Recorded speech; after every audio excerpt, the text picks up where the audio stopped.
તો સુરતના પુનાગામ વિસ્તારમાં આવેલા તમામ સિગ્નલ પોઈન્ટ ઉપર zone 1 DCB Bhaktiba Dabhi, Puna police સ્ટેશનના PI Maheshbhai Nayak, PSI Tushar Patil staff સાથે પુનાગામ વિસ્તારમાં આવેલા તમામ સિગ્નલ પોઈન્ટ ઉપર વિઝિટ કરવામાં આવી હતી।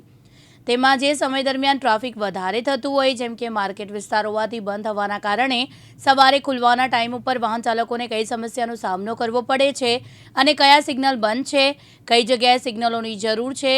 પોલીસ જવાનોની સમસ્યાનો સામનો કરવો પડે છે, તે સમસ્યાનું સમાધાન કઈ રીતે કરી શકાય તેની ચર્ચા પોલીસ જવાનો સાથે કરવામાં આવી, તેની જાણકારી લેવામાં આવી અને વધુમાં ડીસીબી ભક્તિબા ડાભી દ્વારા કહેવામાં આવ્યું, જેવી રીતે સ્વચ્છતામાં સુરત સિટી પ્રથમ નંબર આવ્યો તેવી જ રીતે ટ્રાફિક નિયમ પાલન કરવામાં સુરતનો પહેલો નંબર આવશે તેવી આશા વ્યક્ત કરી હતી। સુરત શહેર પોલીસ કમિશનર સાહેબ દ્વારા, અમારા ટ્રાફિક વિભાગ દ્વારા અને અમારી ટીમ દ્વારા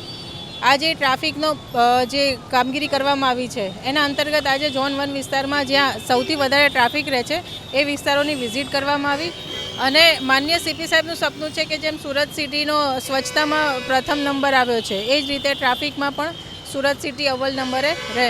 તો એના માટે અમે પોઈન્ટ નક્કી કર્યા છે જ્યાં સિગ્નલ લગાડ્યા છે અને જ્યાં લગાડવાના બાકી છે અથવા તો જે જગ્યાએ લગાડેલા છે પણ બંધ છે તો એ તમામ જગ્યાની વિઝિટ કરીએ છીએ। એ વિસ્તારમાં જે પબ્લિક છે એને શું મુશ્કેલી છે, ટ્રાફિકને લગતા શું પ્રશ્નો છે એની પણ અત્યારે અમે ચર્ચા કરીએ છીએ, એમને પ્રશ્નોત્તરી કરીએ છીએ। પછી અમારા પોલીસના પણ જે પ્રશ્નો છે કે જે મુશ્કેલી છે અને એમના જે સજેશન છે એની પણ અમે ચર્ચા કરીએ છીએ કે ભાઈ અહીંયા આમાં શું સુધાર થઈ શકે તો પબ્લિકને ઓછી તકલીફ પડે અને પોલીસને પણ રાહત રહે, તો એના માટે અમારા પીઆઈ અને અમારે અહીંયા ઝોન 1માં મારી વિઝિટ કરવામાં આવી અને અહીંયા લોકોને સાંભળવામાં આવ્યા અને ઇવન પોલીસને પણ એમની જે રજૂઆતો હતી એ સાંભળવામાં આવી અને ધીમે ધીમે આપણું જે ટ્રાફિકનું છે, માનનીય એચએમ સાહેબનું પણ સપનું છે કે સુરતનું ટ્રાફિક, સુરતની જે પબ્લિક છે એ ટ્રાફિકને ફોલો કરે અને એના માટે થઈને અત્યારે આખી ટીમ ખડે પગે મહેનત કરી રહી છે।